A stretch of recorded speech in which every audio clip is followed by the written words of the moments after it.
O melhor desporto é na RTP3.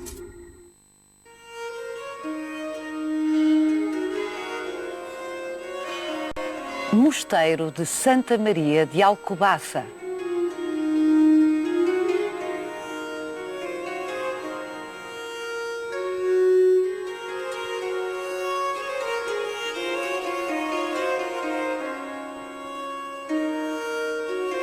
O Mosteiro de Santa Maria de Alcobaça é intensamente visitado muito por causa dos célebres túmulos de Pedro e Inês.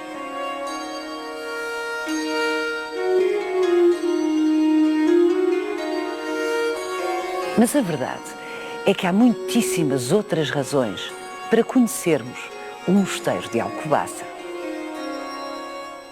Nas palavras dos especialistas da Unesco que o classificaram como Património Mundial, este mosteiro é uma obra-prima do gênio humano.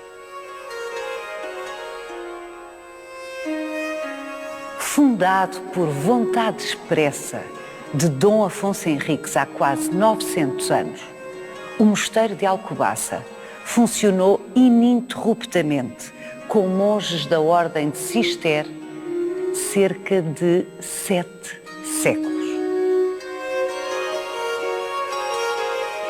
Um dos mosteiros mais ricos da Europa, o Mosteiro de Alcobaça resultou da maior doação de território que alguma vez a Ordem recebera.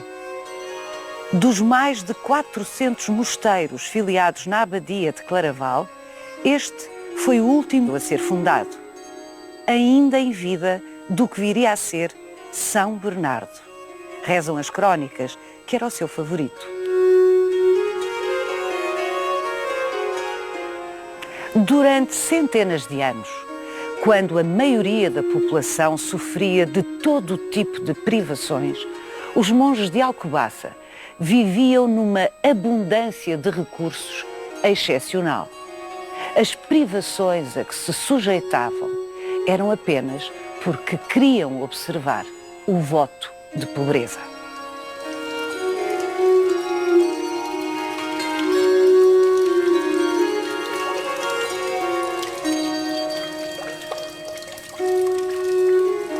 O que comiam os monges de Alcobaça?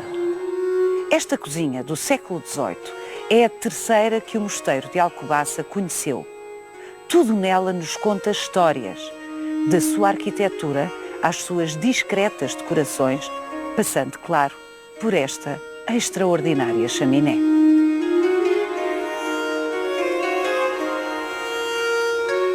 Vai querer saber mais?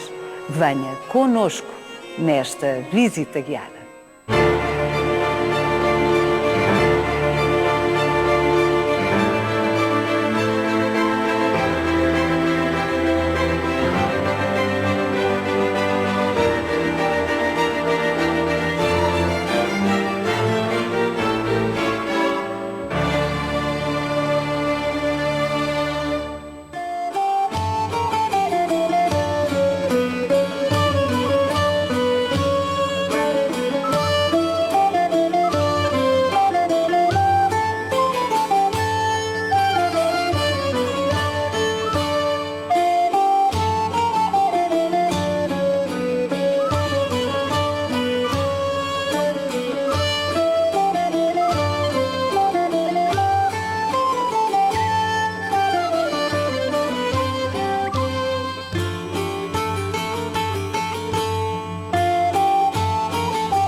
Aprendi com a Ana Pagará que a arquitetura da igreja do Mosteiro de Alcobaça é única no mundo. É verdade, única no mundo e em particular na Europa. Não só no contexto da Ordem de Cister, mas também no contexto daquilo que foi a arquitetura medieval de toda a Europa. Uma igreja com 3 naves à mesma altura.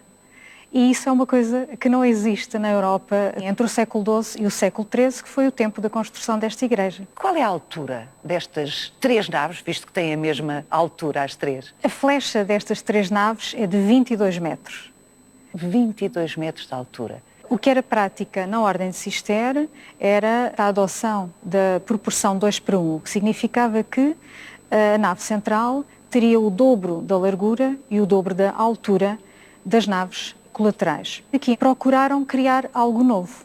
Nós pensamos que esta procura de as 3 naves à mesma altura está relacionada com a procura de uma acústica perfeita para o espaço onde o monge exerce a sua atividade principal, que é a oração, que é o contacto com Deus. E há outro aspecto, Ana, muito curioso. Aqui vêm muitos franceses e vêm numa missão, vou chamar-lhe nostálgica, à procura de... À procura da sua Claraval perdida.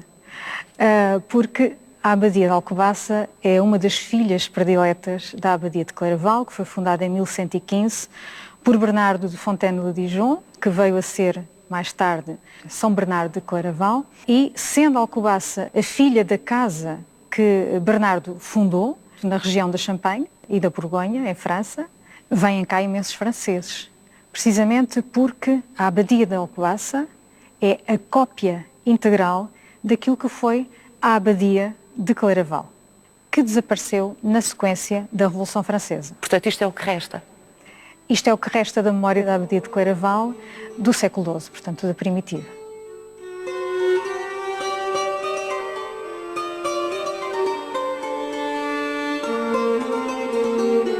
Quando há uma fundação de um mosteiro, vêm 13 monges, que significa, portanto, o abade e mais 12 monges, uma analogia, portanto, com Cristo e os 12 apóstolos, que têm conhecimentos ao nível da construção. E, portanto, trazem consigo o projeto da sua casa-mãe. O que aconteceu aqui em Alcobaça é que, vindo esse grupo de monges, trazem o projeto da Abadia de Claraval, a Abadia de São Bernardo. E é replicado aqui.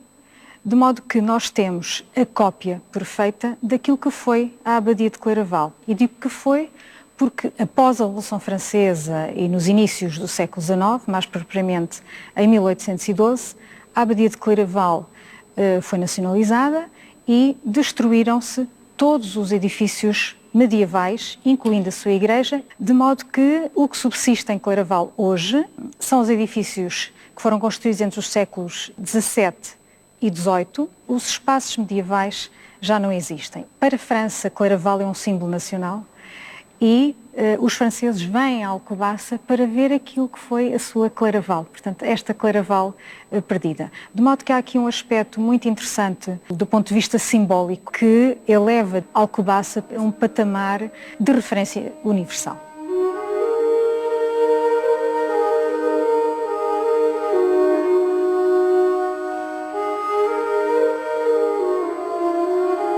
A Abadia de Alcobaça persiste hoje como um dos conjuntos arquitetónicos cistercienses mais completos e melhor preservados de toda a Europa.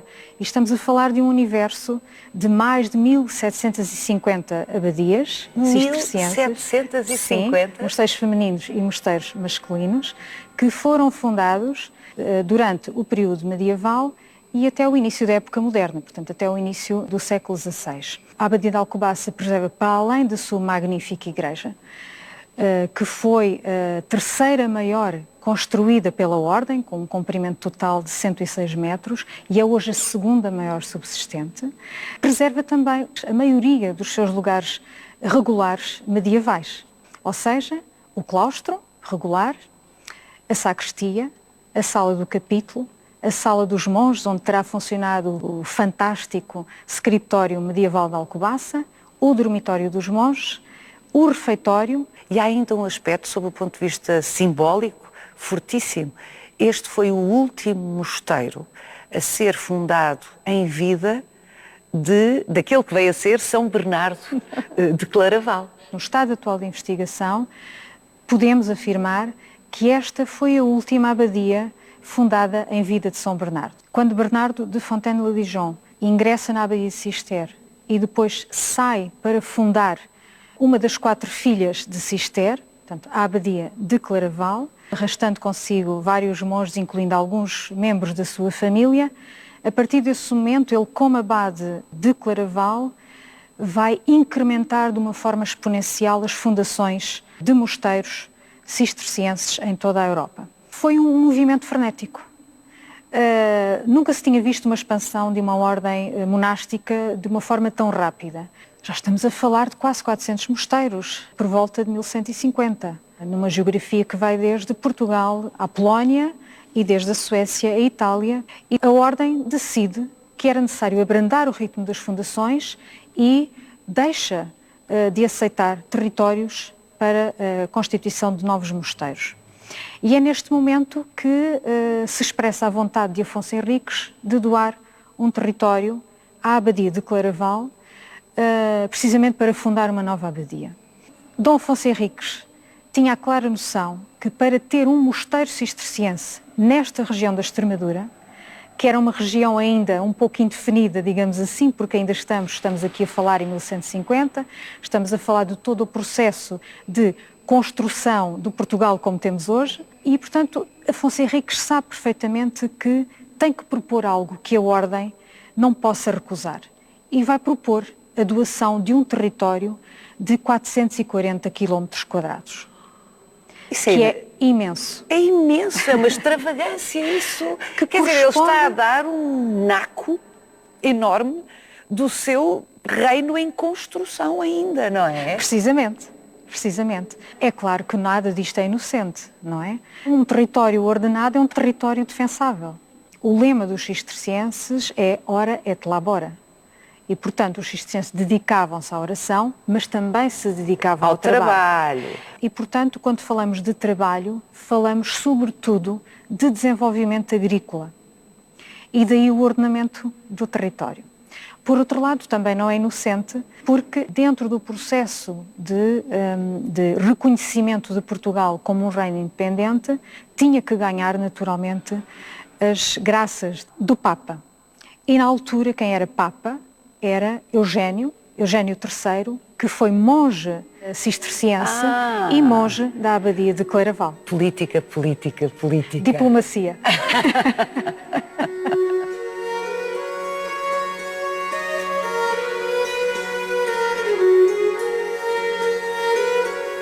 Ana, esta igreja tão monumental, tão imponente, levanta-me uma perplexidade. Já referiu oração e trabalho braçal. Austeridade, viver com o mínimo indispensável, não é exatamente aquilo que estamos a ver aqui. Essa é uma questão interessante. Quando falamos de pobreza na arquitetura cisterciense, falamos de despojamento. Quando falamos, e não, de pobreza ao nível de meios. Ou da escala. Portanto, o que vê aqui é uma arquitetura que custa muito dinheiro, porque é toda em cantaria. Mas há aqui, sobretudo, a passagem para a pedra de uma espiritualidade. E isso é que é interessante. E por isso, às vezes, dizemos que entra em qualquer igreja cisterciense na Europa e imediatamente percebe que está numa igreja cisterciense. Embora não tenham existido regras propriamente ditas para as construções cistercienses, o que é facto é que nós entendemos o que eles pretendiam pelas proibições. E, portanto, a Ordem de Cister vai proibir as torres altas, vai proibir vitrais coloridos, vão dar preferência a vitrais incolores, por onde entra uma luz branca, limpa, pura, e vai também proibir, na arquitetura, tudo aquilo que possa distrair o monge da sua ação principal, que é a oração, é o contacto com Deus. E por isso, se olharmos para os capitéis, só encontramos motivos vegetalistas. Não encontramos figuras humanas, não encontramos figuras de animais, como aparece muito na arquitetura românica, mas sim elementos vegetalistas. Quando entramos aqui, vemos monumentalidade, vemos dimensão, mas não vemos opulência. Tudo isto é verdadeiro, não é? Portanto, quando falamos de elementos estruturais que cumprem a sua função, estamos a falar de verdade, de transparência. E, portanto, originou-se uma estética cisterciense, que é esta, que nós vemos aqui de uma forma praticamente perfeita na Igreja do Mosteiro de Alcobaça e que, no fundo, traduz aquilo que é a espiritualidade cisterciense e o pensamento de Bernardo de Claraval. São Bernardo pergunta: o que é Deus? E automaticamente responde: Deus é largura, comprimento, altura e profundidade. Temos aqui todas as dimensões, digamos Bonito. assim, do espaço e do homem. Por mais elegante e despojado que seja este edifício, não pode deixar de ser também uma afirmação de uma enorme riqueza. O Mosteiro de Alcobaça foi um dos mosteiros mais ricos de toda a Europa durante o período medieval.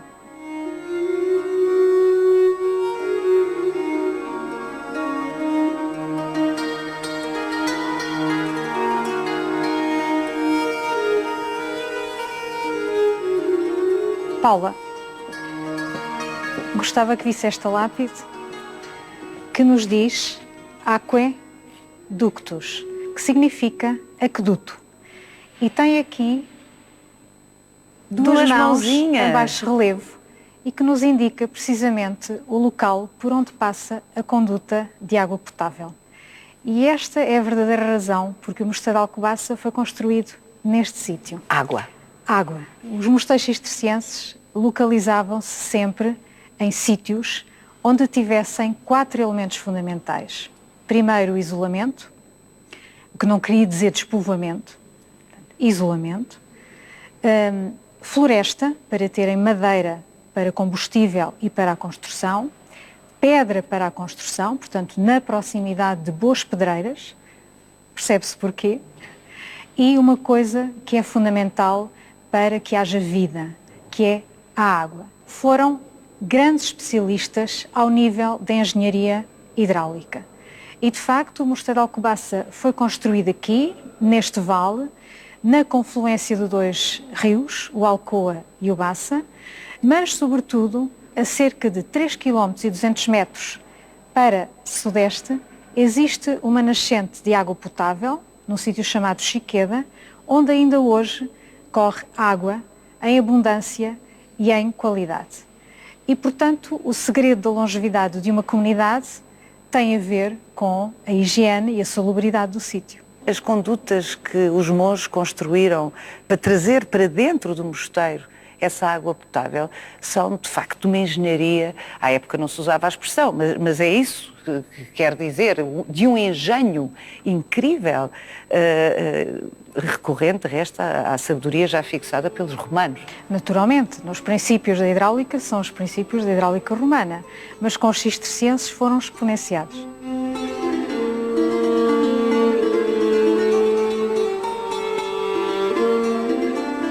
Bom, com a escala do território de que este mosteiro dispunha, território oferecido por Dom Afonso Henriques, como já vimos, com o saber tecnológico, não só ao nível da engenharia hidráulica, como já nos disse, mas também o saber agrícola, essa tradição de saber trabalhar a terra dos monges de Cister, é evidente que este mosteiro só podia ser, como já nos disse, riquíssimo. Eu vou ter agora, Ana, já volto a falar consigo, mas vou ter agora com o António Camões Gouveia, que nos vai explicar o que é que aqui se produzia e se consumia.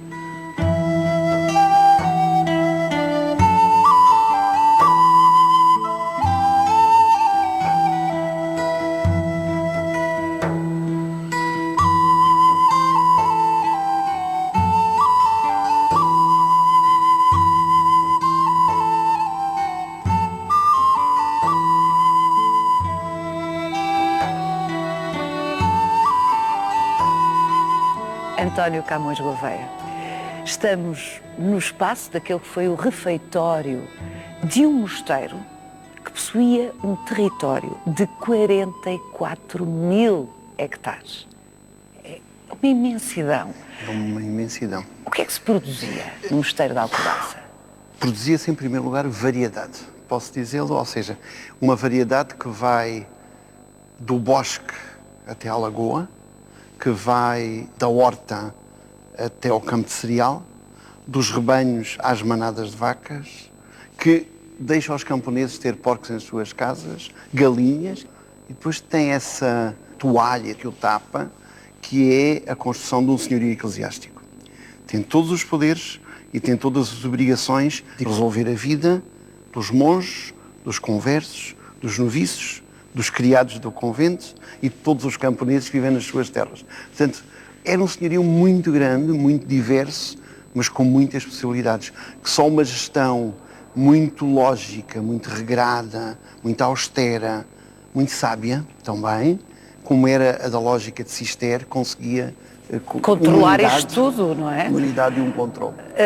O que está a dizer-nos é que isto era um território feudal. É um senhorio, ou seja, tinha um grande senhor, que era o abade, que era uma lógica perfeitamente cisterciense, né? O abade no topo. Os 44 mil hectares tinham uma sujeição a uma regra, que era uma regra de sustentabilidade, de bem-estar. São 7 séculos ininterruptos. Exatamente, portanto há variações. Mas de temos monges cistercienses aqui a viver. Sim, monges cistercienses que vão, inicialmente a ordem procurava ter 12 em cada uma das casas, aqui sempre se propôs os 60, os 80, quando chegamos aos anos 90 do século XVI, temos aqui à volta de 100 homens, porque temos também alguns seminaristas, nessa altura esta própria casa tinha o seu seminário. As formas como o senhorio sobrevivia eram variadas, não é?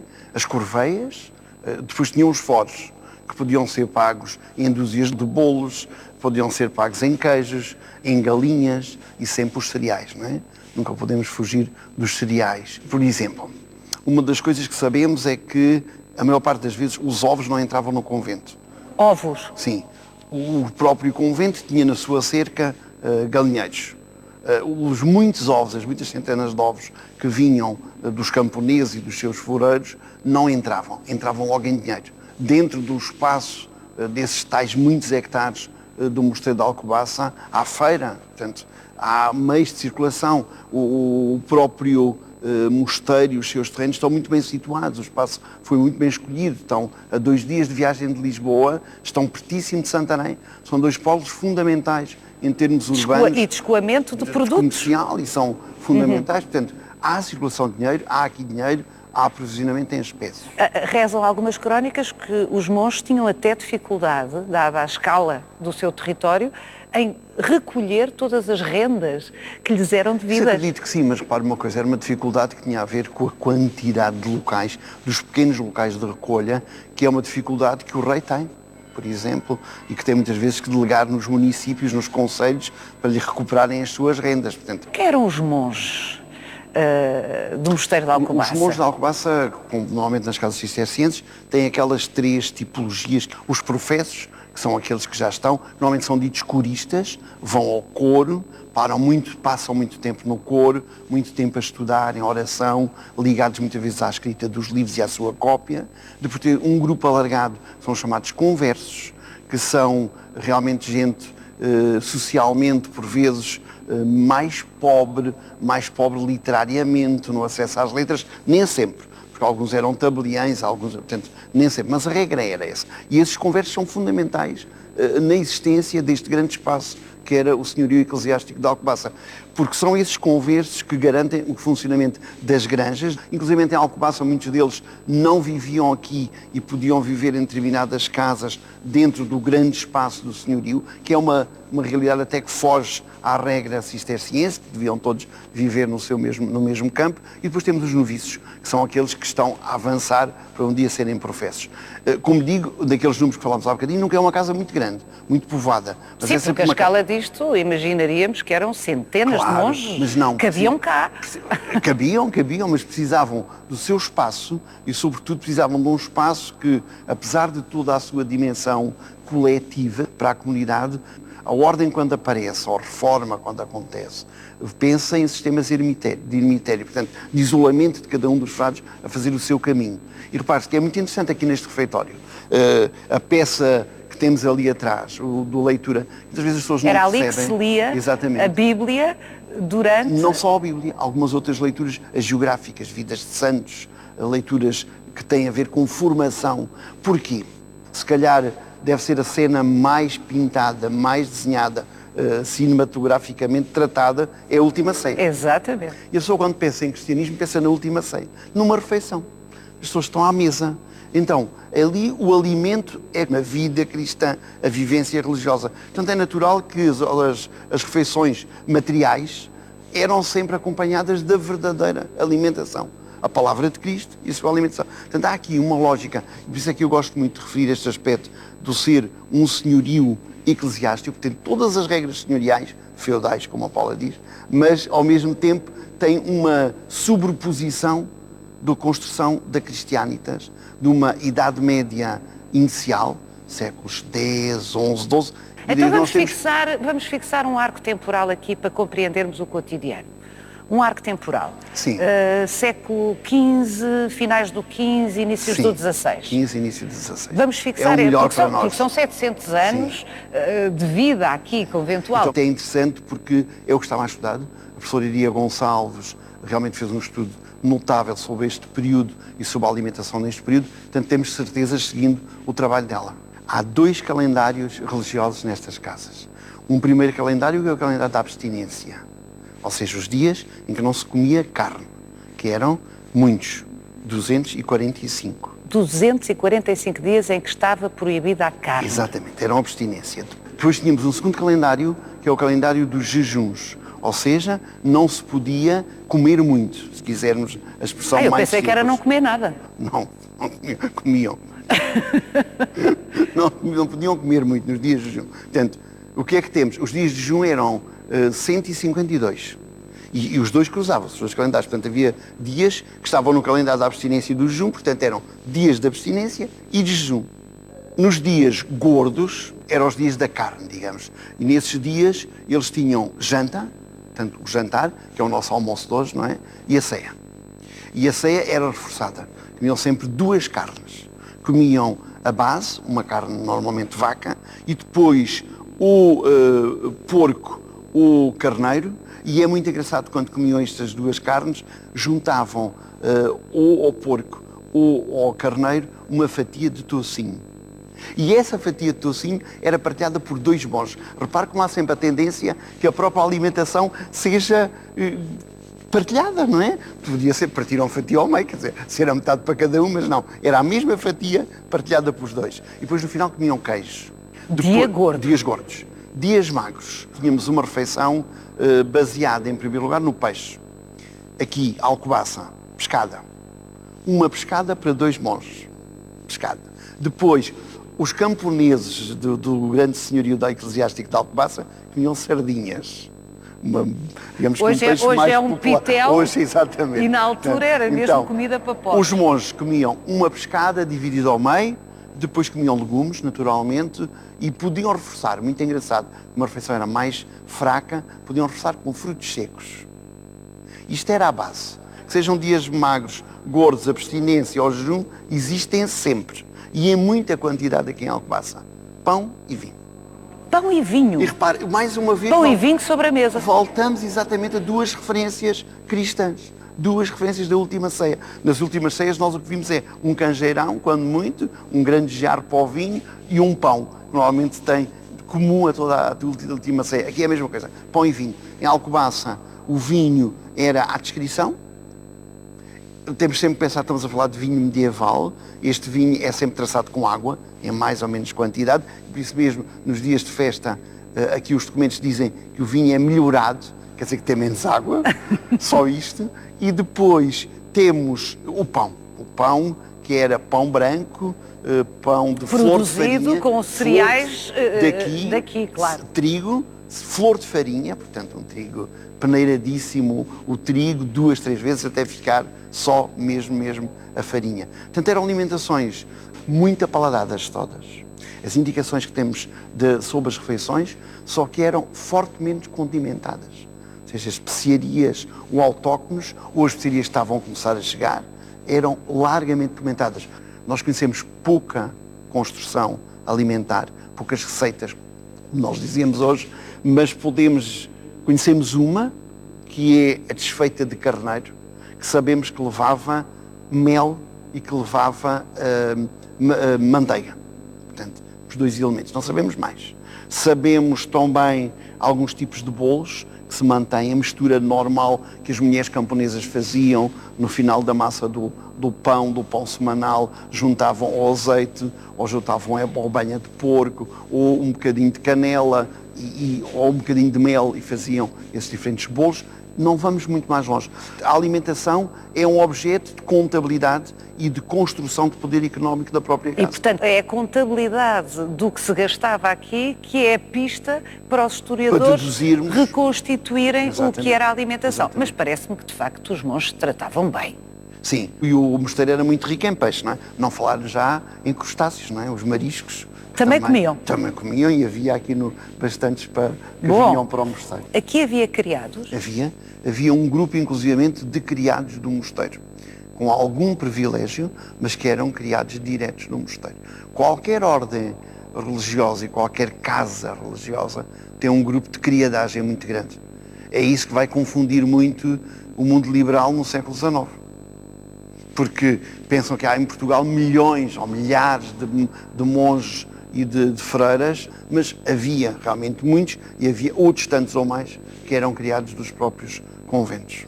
E o abade? Sim. O grande senhor?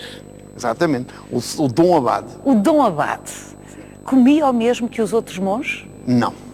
Tinha uma mesa beneficiada, inclusivamente em alguns documentos tem cozinha própria, não é? Portanto, tem, e até cozinheiro próprio. Não comia o mesmo. E esse não comer o mesmo era muitas vezes uma questão de quantidade, mais do que de qualidade. É um problema, mais uma vez, de representação social. O seu poder tinha que ser representado perante a comunidade, não tenho dúvida nenhuma. O que é que esse poder significava? Dias de festa. O Mosteiro de Alcobaça tem 8 dias de festa. Não são muitos, 8 dias de festa. Nesses 8 dias de festa, um dos pitéus, se quisermos alimentares, era a galinha. Os monges muitas vezes comiam uma galinha dividida por 2. Mas o abade tinha direito na sua mesa de 2 galinhas e durante a semana ainda podia receber mais algumas. Comia as galinhas todas? Não. O que é que significava? Que tinha abastança na sua mesa. Portanto, e que é um dos problemas medievais. Um dos grandes problemas da Idade Média é resolver o problema da subsistência diária. A carência permanente, não portanto, é? mesmo tem que se pensar. Por isso a importância dos celeiros, a importância dos poços para a água. Portanto, havia que guardar. A importância da conservação dos alimentos. E daí que, por exemplo, o leite, que é um alimento que se estraga imediatamente, quase passado um dia ou 2, foi transformado como com o queijo. O queijo foi uma forma de garantir a permanência do leite. Não é? Portanto, e criou uma coisa extraordinária que é o queijo. Portanto, repare, isto nasce em muitos conventos. Essa construção de sabores é o princípio daquilo que nós chamamos hoje a cozinha e a técnica culinária. Também é conventual, também é monástica. Bom, a arquitetura é suposto traduzir sempre os costumes de quem usa essa arquitetura. Eu sugeria, António, que fôssemos ter com a Ana agora à cozinha. À cozinha. Isso é uma boa visita. Não acha bem? Acho bem. Vamos ter com a Ana à cozinha, que ao que sei é a terceira cozinha que existiu aqui em Alcobaça. A terceira e a última. Esta é do século XVIII. Vamos ter com a Ana. Exatamente. Vamos até lá.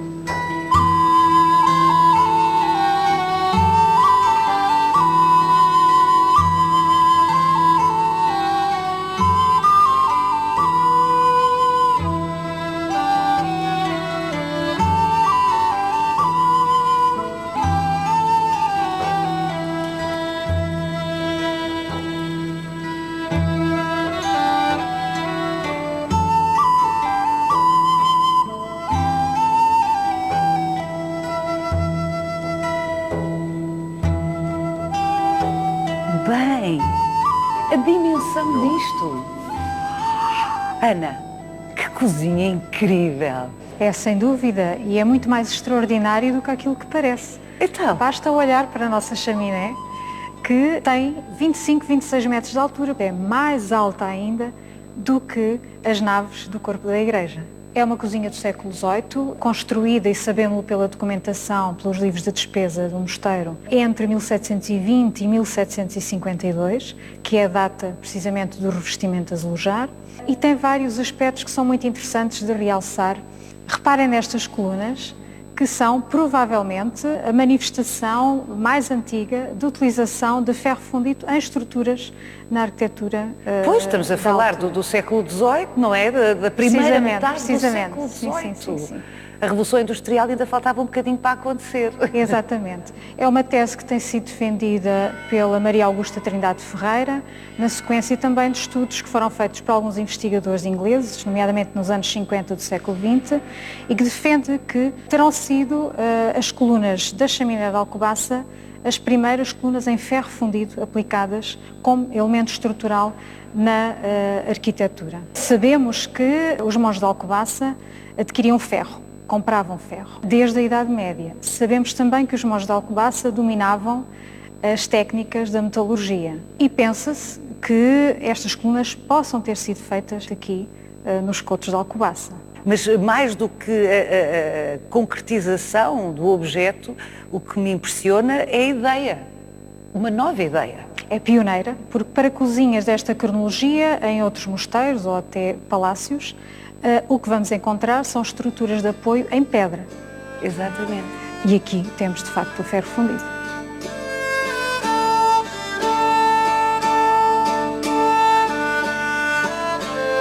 O que eu acho neste espaço é a ocupação dos espaços, as volumetrias aqui dentro e, sobretudo, os azulejos. É notável como se conseguiu fazer esta diversidade de tons, no branco, não é? No creme, no quase avermelhado, em alguns casos, e depois a decoração que está e que nos permite emoldurar a cozinha. Os monges de Alcobaça escolheram este revestimento. O tipo de decoração escolhida não foi ao acaso. Leva-nos outra vez para os ideais iniciais da ordem, procurando aqui jogar muito com o branco. É quase exemplar único na história da azulejaria portuguesa. A diferença dos tons tem a ver precisamente com as diferenças de temperatura a que são cozidos os azulejos, dando tons mais brancos, outros tons mais cinzentos, outros mais ligeiramente avermelhados. Não, o que é extraordinário é que nós estamos neste período, e a Ana recordou-nos as datas, 1720 e 1752. Estamos no período áureo do azul e branco do joanino, que era tudo cheio, um excesso. E aqui temos esta contenção, pureza, esta linha azul, e isso é que aí é capaz de haver uma intenção. Ou seja, eles quiseram esvaziar o painel do azulejo que vinha à volta dele em muitos conventos, em muitos claustros, em muitas sés. Aí claramente há uma intenção de recriar, no fundo, uma ideia de austeridade do início da Ordem de Cister.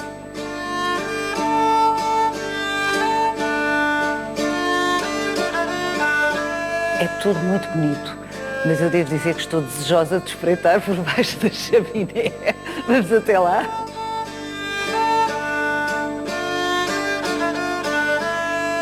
Era aqui o lugar onde se acendia o fogo para cozinhar, certo? Certo. Claro. É de facto impressionante. E estes tanques, Ana? Temos um total de 7 tanques. São tanques para lavagem, naturalmente. Todos eles são dotados de torneiras que estão embebidas nos magníficos cartões. E, ao longo de todo o alçado, temos uma conduta de água potável, a mesma água que vinha precisamente da nascente que falámos há pouco e que depois percorre a cozinha e vai alimentar uma fonte que existe no exterior.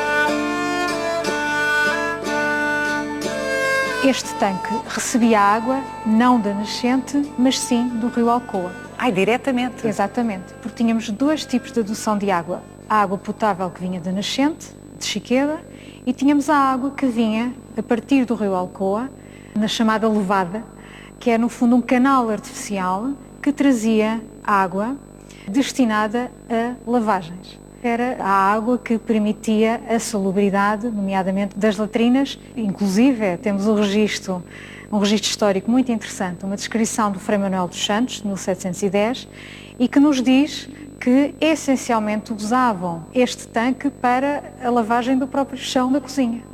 A água estava sempre a correr e bastava taparem as saídas de água, a água subia, inundava o pavimento. Olha que e método depois tão era prático, só António. destapar as saídas e saía, portanto, a água suja. Portanto, basicamente da lavagem. a lavagem era inundar a cozinha. Precisamente, funcionava por inundação.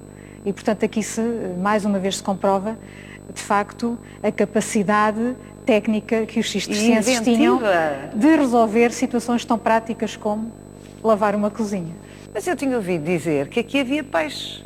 Sim, também temos essa informação, que os monges guardavam aqui uma espécie de uns viveiros em que mantinham os peixes para depois de serem cozinhados. Bem, também há um registro muito interessante, até há algumas décadas atrás, como a água que era trazida, portanto, para este tanque, continuava a ser a do rio Alcoa, através da levada, que às vezes surgiam pequenos peixinhos que vinham do rio.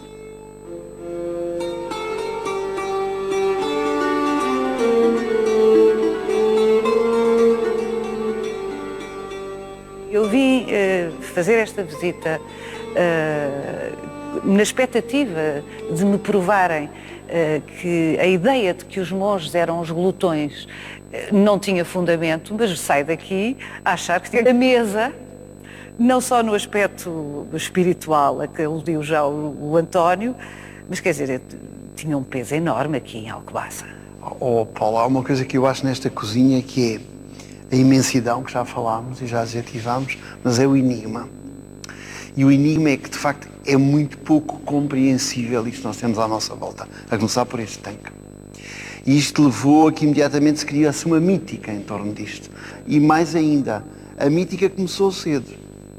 Porque quando o Beckford vem a Portugal, estamos em 1794, estamos no reinado de Dona Maria I, e já ele cria uma mítica com esta cozinha, que ainda os historiadores, uns vão contra, outros vão a favor, porque ele dizia que isto era uma coisa enorme, porque era para fazer os grandes banquetes para o abade. E o Beckford, esse viajante inglês, que veio aqui em 1794, trouxe inclusive o cozinheiro dele, Monsieur Simon, um francês, que sabia já os novos cremes, os novos chantilly, o bechamel, todas essas coisas da cozinha do século XVIII, e pô-la em confronto com a cozinha dos monges. E o que é certo é que essa ideia foi passando, que isto era uma cozinha para glutões. Mas não era uma cozinha muito prática. Era uma cozinha que dava resposta... Quando se diz cozinha, é na dupla acessão da arquitetura e do que aqui se produzia e se cozinhava. O Rihanna falou, temos aqui pequenos viveiros, tais peixes que chegavam, que podiam conservar-se para o dia seguinte ainda vivos. Ele ficou de tal maneira impressionado com esta dimensão, com esta qualidade, com esta possibilidade de construção culinária, que achou que daqui podiam nascer banquetes. É evidente que nos dias em que recebiam convidados especiais, ou um rei e a sua comitiva, ou um visitante especial, como foi o caso de Beckford, a refeição era um pouco mais rica do que o que acontecia durante os dias normais de vivência da própria comunidade, como aliás o António já referiu, tinha um tipo de alimentação muitíssimo mais frugal. Portanto, o texto do Beckford não pode ser tomado à letra. Tem uma construção dele.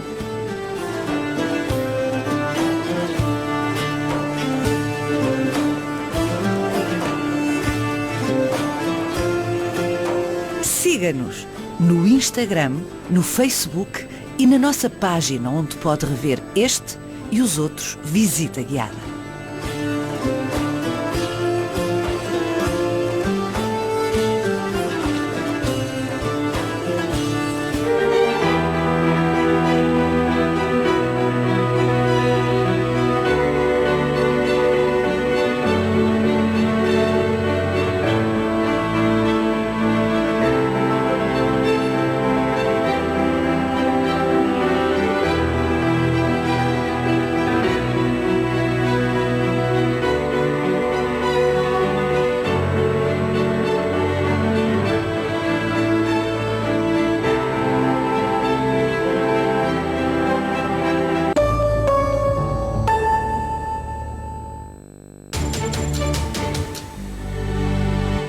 Festival Termómetro, a grande final, dia 25 de janeiro, com Flor, Foggy, World Walkers, Bia Maria, Sou e os convidados especiais First Breath After Coma.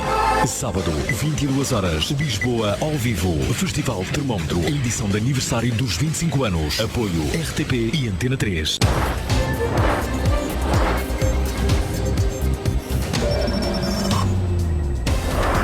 O melhor desporto, é na RTP3.